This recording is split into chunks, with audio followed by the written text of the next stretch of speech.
नमस्कार दोस्तों, आरटी 2009 से सीटेट परीक्षाओं में बार-बार प्रश्न पूछा जाता है और ये बहुत बढ़िया टॉपिक है और टीचिंग एग्जामिनेशन में इससे सवाल बनते भी हैं। तो चलिए बिना किसी देरी के देख लेते हैं। क्वेश्चन आंसर सेट भी है अपन लोगों के पास, हम लोग क्वेश्चन आंसर सेट भी लगाएंगे। लेकिन उससे पहले क्या करेंगे, हम कुछ चीज़ों को समझने की कोशिश करेंगे टैग वर्ड के थ्रू। बहुत बिल्कुल कम समय में चीज़ों को सीख लेंगे, ठीक है। जहाँ पर भी आपको 86वां संविधान संशोधन दिखे, आरटी 2009 की बात करेगा। 1 अप्रैल 2010 को ये लागू हुआ था। बना कब था? ये पारित जो हुआ था ये 4 अगस्त 2009 को पारित हो गया था, ठीक है। लेकिन लागू कब हुआ था? 1 अप्रैल 2010 को। कहने की बात है कि जैसे कि रिश्ता फाइनल हुआ था 2009 में, लेकिन शादी का जो दिन रखा गया था, मतलब कि पूरी तरीके से लागू कर दिया गया, ठीक है। लाइसेंस मिल गया 1 अप्रैल 2010 को। और ये यहाँ पर 86वां संविधान संशोधन क्या कहता है कि शिक्षा को कहीं न कहीं निःशुल्क शिक्षा दी जानी चाहिए 6 से लेकर के 14 साल तक के बच्चों को। लेकिन 1 अप्रैल आरटी कहता है कि निःशुल्क नहीं, अनिवार्य शिक्षा ज़रूरी है। बच्चों को करना ही करना है, माँ-बाप रोक नहीं सकते। 135वां देश बन जाएगा। भारत के बारे में पूछा जाता है कि भारत शिक्षा को मौलिक अधिकार मानने वाला कौन-सा देश है? तो 135वां देश है। इससे पहले 134 देशों ने शिक्षा को मौलिक अधिकार माना है, उसको वो दर्जा दिया है। और आप जानेंगे आरटी 2009 है, ये किस में है? 86वां संविधान संशोधन जो 2002 हुआ है, ये भाग 3 में है। भाग 3 क्या कहता है? मौलिक अधिकार के बारे में। तो ये प्रश्न पूछा जाता है आपसे। 21A में है, ये भी याद रखिएगा। 45 घंटा जहाँ पर भी दिखेगा कि 45 घंटा टीचर को 1 हफ्ते में कितना पढ़ाना है? तो 45 घंटे। 800 घंटे की शिक्षण होगी, ठीक है। पूरे 200 दिन होंगे, ठीक है। 800 घंटे की शिक्षण होगी, जिसमें से 500 भाषा पर और 300 गणित पर देखने को मिलेगा। लेकिन अगर हम उच्च प्राइमरी की बात करेंगे, अपर प्राइमरी की बात करेंगे, तो वहाँ पर जो घंटों की संख्या होगी वो 200 घंटे ना होकर के 200 दिन ना होकर के 220 दिन, और घंटों की संख्या 800 ना होकर के 1000 घंटे होंगे। 30 और 1 का अनुपात यहाँ पर देखने को मिलेगा। प्राइमरी टीचर को यहाँ पर एक क्लास में कम से कम 30 बच्चे होने चाहिए, ठीक है। और उच्च प्राइमरी की अगर बात करें तो एक टीचर पे 35 बच्चे होने चाहिए। अगर ये संख्या जो है 100 प्लस क्रॉस कर जाती है तो टीचर को यहाँ पर एक सपोर्टिव टीचर मिलेगा, ठीक है। तो एक मेन टीचर होता है जो कि आपको क्लास 1 और एक क्लास 2 के लिए इंपॉर्टेंट होता है, ये भी आरटी में पूछा जाता है। तो जो भी इंपॉर्टेंट टर्म्स है वो मैं पहले आप लोगों को बता देता हूँ। एसएमसी क्या होता है? स्कूल मैनेजमेंट कमेटी, जिसके जो अध्यक्ष होंगे, जिसमें जो शामिल होगा वो आपके पेरेंट्स होते हैं, ये भी इंपॉर्टेंट है, ये भी पूछ लेता है। तो ये भी सवाल बनेगा। सतत मूल्यांकन और सतत परीक्षण में फ़र्क होता है। परीक्षण मतलब टेस्टिंग और मूल्यांकन मतलब इवैल्यूएशन। तो दोनों में फ़र्क है। जैसे पापा और बड़े पापा में फ़र्क होता है ना, तो वैसे ही फ़र्क है इसमें, ठीक है। मूल्यांकन बहुत अच्छा चीज़ है। मूल्यांकन बच्चों का होना चाहिए, ना कि परीक्षा होना चाहिए, ठीक है। 2002 जहाँ पर भी दिखेगा आरटी जो 86वां संविधान संशोधन 2002, ये भी आपका पॉजिटिव है। पात्रता परीक्षा से रिलेटेड यहाँ पर पूछेगा शिक्षक के पास क्या होना चाहिए? तो पात्रता परीक्षा होनी चाहिए।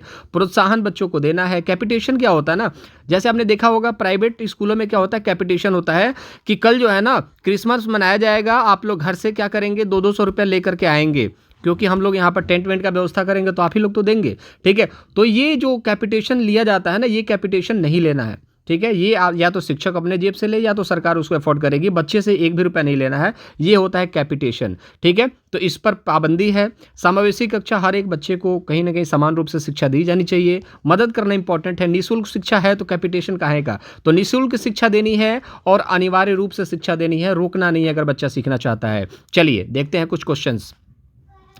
आरटी 2009 के अनुसार किस आयु वर्ग के बच्चों को यहाँ पर भारत में सभी तरीके की निःशुल्क और अनिवार्य शिक्षा दी जानी चाहिए? तो 6 से लेकर के 14 वर्ष तक के बच्चों को, ठीक है। इसको लेकर के थोड़ा सा द्वंद ये भी होता है कि 6 से नीचे वाले बच्चे क्या करेंगे, उनको क्या निःशुल्क शिक्षा की जरूरत नहीं है? तो देखो, उनको अभी देखना, हो सकता है इसमें बदलाव देखने को मिले, क्योंकि आपको पता है कि अब 3 से लेकर के 8 साल तक के बच्चों को यहाँ पर प्री प्राइमरी नई शिक्षा नीति के तहत चीज़ों को देखने को मिलेगा। तो क्या 3 से लेकर के जो 6 साल तक के बच्चे होंगे, जैसे नर्सरी, LKG, UKG, ठीक है, तो क्या उनको नहीं मिलेगा क्या फ्री शिक्षा? ये तो एक तर्क बनता है। और आपको क्या लगता है कमेंट बॉक्स में बताइएगा, ठीक है। इसमें कुछ ना कुछ बदलाव देखने को जरूर मिलने वाला है कुछ समय के अंदर, ठीक है। नेक्स्ट क्वेश्चन है कि आरटी 2009 अधिनियम को अधिनियमित किया गया स्कूल परीक्षण को हतोत्साहित करने के लिए। गलत बात है, हतोत्साहित नहीं करना है। सभी छात्रों की मदद करने के लिए, ठीक है, मदद पॉजिटिव है। अल्पसंख्यक छात्रों की मदद नहीं, ऐसा नहीं है कि अल्पसंख्यकों की मदद के लिए है। यहाँ पर समावेशी शिक्षा की बात की जा रही है। समावेशी शिक्षा में आपको ये नहीं देखना है कि ये पिछड़ा वर्ग का है तो इसकी बहुत ज़्यादा मदद करेंगे, नहीं। क्लास में सबको रखो, एक जैसा ही पढ़ाना है। बच्चा अडॉप्ट करेगा अच्छी बात है, नहीं अडॉप्ट करेगा तो भी अच्छी बात है। उसको सिखाने पर जोर देना है, लेकिन ज़बरदस्ती आप नहीं सिखा सकते। देखो, सोए हुए व्यक्ति को जगा सकते हो, लेकिन जो सोने का नाटक करेगा उसको तो नहीं जगा सकते। जब गधा भूखा होगा, जब घोड़ा प्यासा होगा ना, तभी जाकर के पानी पिएगा, अगर प्यासा नहीं है तो पानी नहीं पिएगा। मतलब बच्चे के दिमाग में अगर जाना होगा तो जाएगा, लेकिन समावेशी कक्षा में रखना है, अलग से स्पेशल ट्रीटमेंट नहीं देनी है, इस चीज़ को याद रखिएगा, ठीक है। आप ये इमोशनल हो जाएं कि ये तो अल्पसंख्यक है, इनको पढ़ा करके रहूँगा, IAS बना के रहूँगा, ऐसा नहीं होता है। बच्चा सीखना चाहेगा तो सीख जाएगा, उसको सभी बच्चों के साथ बैठा करके रखना है। स्कूल के प्रति दृष्टिकोण में सुधार करने के लिए, ठीक है।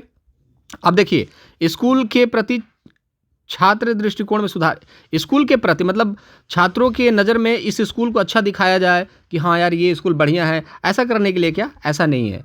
छात्र की नज़र में स्कूल को अच्छा नहीं करना है, ठीक है। स्कूल को छात्र की नज़र में अच्छा नहीं करना है, आपको सिर्फ और सिर्फ एक काम करना है, सभी छात्रों की मदद करनी है। इसीलिए RT लाया गया था छात्रों के लिए, ना कि स्कूल के लिए। RT से संबंधित कुछ और प्रश्न देखेंगे। अब वीडियो अच्छा लग रहा होगा तो लाइक ज़रूर ठोकिएगा, और कंजूसी करने लगते हैं आप लोग सब्सक्राइब कर लीजिएगा। अगर आपको हेल्प मिलती हो चैनल से, वीडियो से, तो सब्सक्राइब कीजिएगा। सीटेट से रिलेटेड और भी बहुत सारे वीडियोस हैं जो परीक्षाओं के लिए काफ़ी उपयोगी हैं, उनको ज़रूर देखिएगा, उससे आपको हेल्प मिलेगी और परीक्षाओं में आप अच्छा स्कोर कर पाएंगे, ठीक है। तो RT 2009 के संबंध में एक और सवाल देख लेते हैं। निम्न में से कौन सा कथन सत्य नहीं है? तो आप सत्य देखेंगे यहाँ पर कौन सा है, कौन सा नहीं है। 6 से लेकर के 14 वर्ष आयु के भारत के सभी बच्चों को निःशुल्क अनिवार्य शिक्षा, ये तो बिल्कुल सत्य है, ठीक है। शिक्षण सीखने के लिए 200 स्कूल कार्य दिवस बिल्कुल इंपॉर्टेंट है। प्राइमरी के लिए 200 घंटे हैं, 200 दिन है, 200 दिन है। उच्च प्राइमरी के लिए 220 दिन है। घंटों की बात करें तो 800 घंटे प्राइमरी के लिए है, उच्च प्राइमरी के लिए 1000 घंटे हैं, ठीक है। दूसरी बात करते हैं कि भाषा के लिए 300 घंटे नहीं, भाषा के लिए 500 घंटे हैं दोस्त, और गणित के लिए 300। तो ये जो होगा ये संबंधित सत्य नहीं है, ठीक है। छात्र शिक्षक अनुपात जो है वो 30:1 होता है प्राइमरी के लिए, उच्च प्राइमरी के लिए 35:1 होता है। अगर छात्रों की संख्या अगर 200 से ज़्यादा प्लस हो जाती है, सॉरी मैंने 100 बता दिया था आपको, तो यहाँ पर आपको 100 नहीं 200 प्लस ज़्यादा अगर एडमिशन होगा तो छात्र और शिक्षक का अनुपात जो हो जाएगा, ठीक है, छात्र और शिक्षक का अनुपात 40:1 हो जाएगा, ठीक है। तो इसको याद रखेंगे आप लोग। 200 घंटों पर 200 बच्चे अगर हो जाएंगे, अगर उससे ज़्यादा एडमिशन हो जाएगा तो 40 बच्चे होंगे, एक शिक्षक हो जाएगा, इतना चलेबुल है। नहीं तो आप प्राइमरी के लिए 30:1, उच्च प्राइमरी के लिए 35:1, और 200 से ज़्यादा बच्चे तो 40:1, इस चीज़ को याद रखेंगे। तो राइट आंसर है ऑप्शन नंबर 3, क्योंकि भाषा के लिए 500 घंटे हैं, गणित के लिए 300। बार बार चीज़ें इसलिए बोल रहा हूँ ताकि चीज़ें आपके दिमाग में जाए, बोर नहीं होना इस चीज़ को लेकर के, बार बार बता रहे हो, पता है सर, आगे बढ़ो। ये एटीट्यूड रहेगा तो चीज़ें नहीं सीख पाओगे, क्योंकि ये मेमोरी बेस्ड क्वेश्चंस होते हैं और ये दिमाग में छपने वाले क्वेश्चंस हैं। बाकी हमारा पढ़ाने का तरीका यही है। निःशुल्क और अनिवार्य शिक्षा का अधिकार 2009 निम्न में से किसका निषेध करता है? विद्यालय में शिक्षक द्वारा चुनाव लड़ना। बच्चा यहाँ पर पहले ही देखते हैं, सही मार करके आगे बढ़ जाता है, ऐसा नहीं है। निषेध मतलब कि ये देखना है कि सबसे ज़्यादा गलत कौन सा है। आगे भी तो देखो, शिक्षक चुनाव लड़ेगा ही, ठीक है, लड़ेगा तभी तो आपके लिए कुछ अच्छा कर सकता है। तो चुनाव लड़ना गलत चीज़ नहीं होती, इस चीज़ को याद रखिएगा। यहाँ पर छात्र के चुनाव की बात नहीं करी जा रही है, यहाँ पर शिक्षक के बारे में बात की जा रही है। और RT जो है 6 से 14 साल तक के बच्चों की बात करता है, तो इसमें अगर बच्चा चुनाव लड़ेगा तो एक कहाँ से, पॉसिबल ही नहीं है, ठीक है। समान विद्यालय भवन के अंतर्गत प्रिपरेटरी स्कूल चलाना, ठीक है, अच्छी बात है। बिना मान्यता के स्कूल चलाना, तो बिना मान्यता के स्कूल चलाओगे तो गलत है ना, ठीक है। बिना मान्यता के स्कूल चलाना ये सबसे इलॉजिकल है, गलत है। तो ये शिक्षा का अधिकार अधिनियम RT 2009 नहीं देता है। नेक्स्ट क्वेश्चन है, शिक्षा का अधिकार अधिनियम 2009 में उल्लेख की गई शिक्षा की अवधारणा किस पर आधारित है? अधिकार आधारित मानवतावादी परिप्रेक्ष्य, मानवतावादी, अच्छी बात है, पॉजिटिव दिख रहा है मुझे। मुख्यतः व्यावसायिक शिक्षा, देखिए व्यावसायिक शिक्षा हो गया। व्यावसायिक शिक्षा क्या होती है दोस्त? बिजनेस। अब मान के चलिए बिजनेसमैन अगर स्कूल चलाएगा और क्रिसमस मनाया जाएगा, दिवाली मनाई जाएगी, तो चंदाखोरी तो होगी ही। तो यहाँ पर सिंपल सी बात है, क्या होगा? यहाँ पर कैपिटेशन होगा, और कैपिटेशन को RT 2009 मना करता है कि आप 1 रुपया, 2 रुपया, 5 रुपया कुछ भी नहीं ले सकते, ठीक है। तो व्यावसायिक शिक्षा तो यहाँ पर हो नहीं सकती। व्यावसायिक शिक्षा मतलब व्यवसाय से जुड़ा है, बिजनेस से जुड़ा है और पैसा से जुड़ा हुआ है, तो सिंपल सी बात है, ये नहीं हो सकता। व्यवहारवादी सिद्धांत यहाँ पर कहाँ आ गया? एक सहानुभूति। मैंने आपको क्या बोला है? सहानुभूति नहीं देना है बच्चों को, बच्चा खुद सीखेगा, बच्चे के पास उतना दिमाग है, वो चीज़ों को अडॉप्ट कर लेगा, लेकिन आप उसको समावेशी कक्षा में बस ला करके बैठिए, आप बस इतना ही व्यवहार कीजिए कि उसके साथ भेदभाव ना करें, वो क्लास में बैठने दें, अपना मानवता दिखाएं, तब जाकर के बच्चा सीखेगा। सहानुभूति नहीं देना है, बस इतनी मानवता दिखानी है कि समावेशी कक्षा में सभी को समान व्यवहार कीजिए, अलग से स्पेशल ट्रीटमेंट न दीजिए, ठीक है। तो option number first right answer. चलिए, RT 2009 के अनुसार एक वर्ग का छात्र शिक्षक अनुपात होना चाहिए। मैंने आपको बता दिया छात्र शिक्षक अनुपात कितना होना चाहिए, 30:1। अब यहाँ पर कहीं भी नहीं लिखा हुआ है कि प्राइमरी या उच्च प्राइमरी, लेकिन यहाँ पर कहीं भी 35:1 नहीं लिखा हुआ है।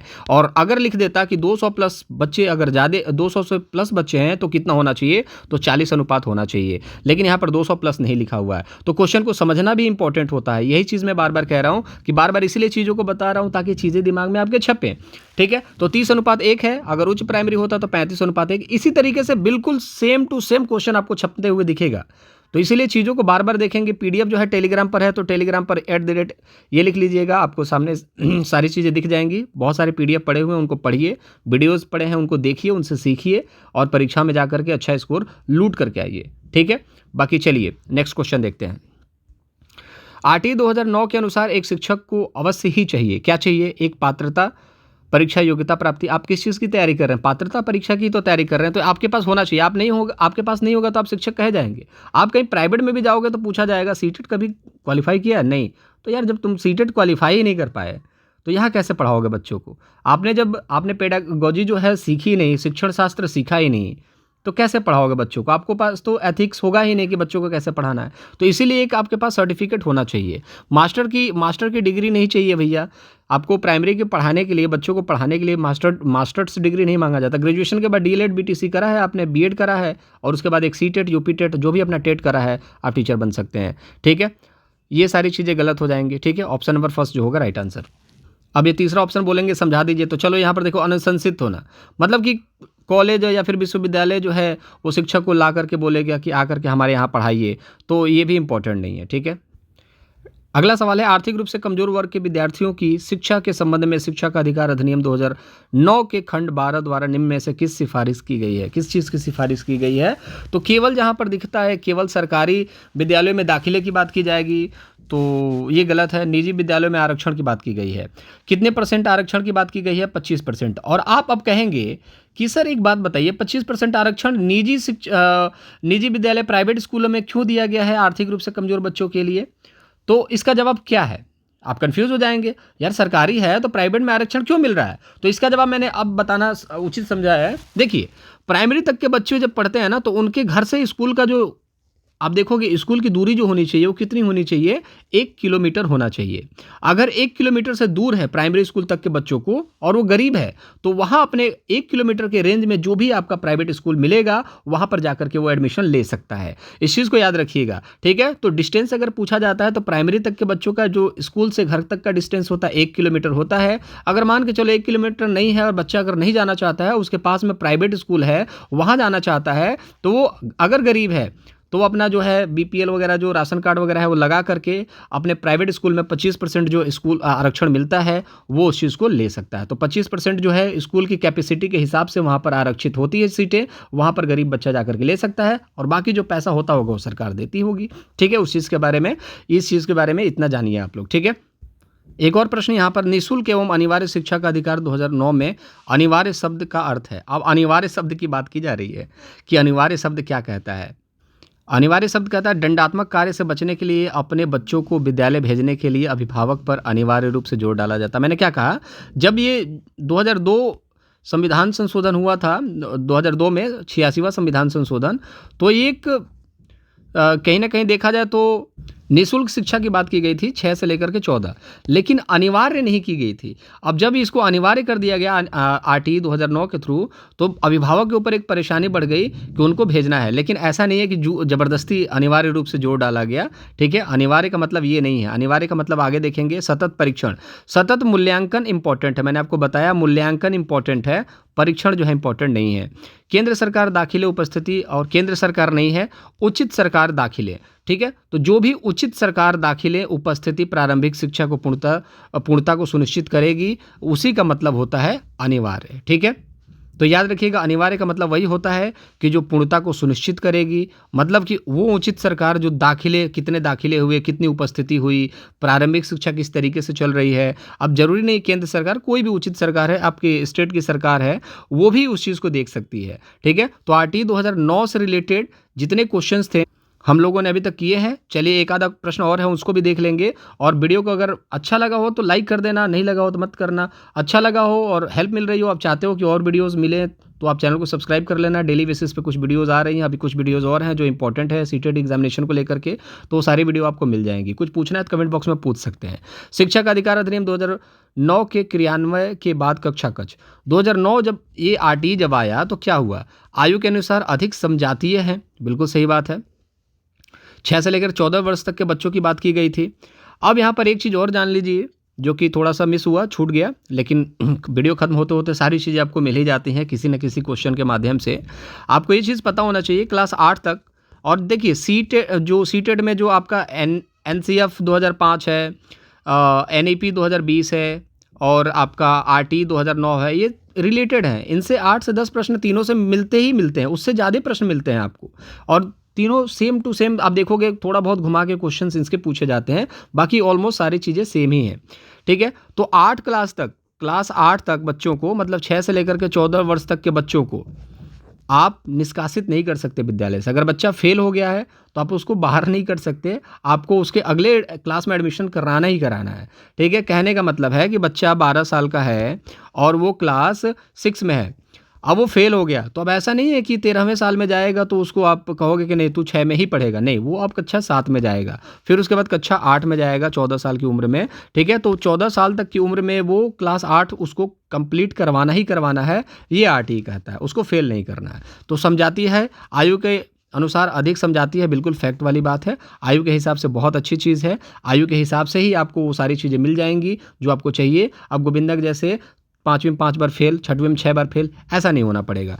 तो जब पहला ऑप्शन सही मिल गया, दूसरा देख लेते हैं, अप्रभावित है, गलत हो गया। जेंडर के अनुसार नहीं, जेंडर के अनुसार नहीं है। हाँ, जेंडर के लिए एक चीज़ व्यवस्था है आरटी 2019 के अनुसार, 2009 के अनुसार, महिलाओं के लिए और पुरुषों के लिए अलग अलग शौचालय की व्यवस्था होगी और पानी पीने की व्यवस्था होगी, और पानी की गुणवत्ता पर का भी ध्यान रखा जाएगा ताकि बीमारियां न फैले बच्चों को पानी पीने से। ठीक है, तो ये कुछ इंपॉर्टेंट क्वेश्चंस थे जिसको हम लोगों ने डिस्कस करा। मुलाकात अगले वीडियो में करेंगे, अपना ख्याल रखेंगे, वीडियो को लाइक कर देंगे, दोस्तों के साथ शेयर करेंगे। Bye bye.